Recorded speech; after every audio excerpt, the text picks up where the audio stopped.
The China Report for Saturday, March 9, 2013. China posts surprising 22% surge in exports. Chinese exports soared beyond forecast to rise by a fifth in February from the level of a year ago, data from China's General Administration of Customs showed Friday, a sign that the country's modest economic revival is intact and a suggestion that global demand might also be on the mend. Chinese imports, however, were surprisingly weak, falling 15.2% from a year earlier to a 13-month low, the customs data showed. Exports rose 21.8% in February from a year earlier. A Reuters poll of 22 economists had forecast that February exports would grow 10.1%, while imports would fall 8.8%. Go figure. The numbers don't always tell the whole story. China inflation rises to 3.2%.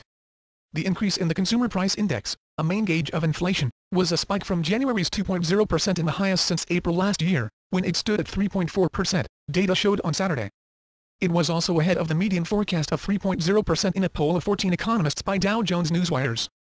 Month-on-month the index rose 1.1%, its highest increase in 13 months, the Bureau said, with food prices a significant driver of the rise.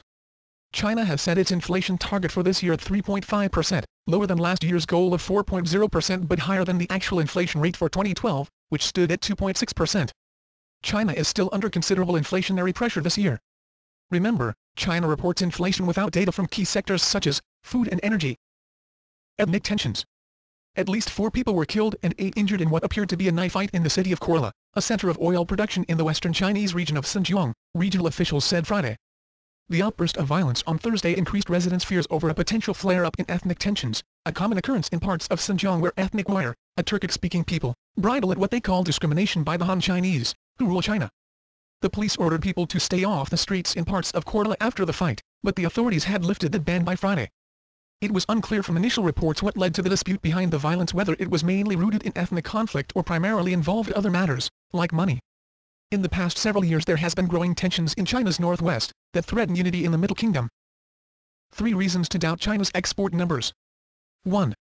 The data is inconsistent with exports out of neighboring countries including South Korea and Taiwan, which saw a decline of 8.6% and 15.8%, respectively, last month. 2. The data does not match up to the weak new export orders index in the recent Purchasing Managers Index readings. In February, for example, the new export order component of the China's official PMI index declined to 47.3 from 48.5 in January, suggesting a weak external demand environment.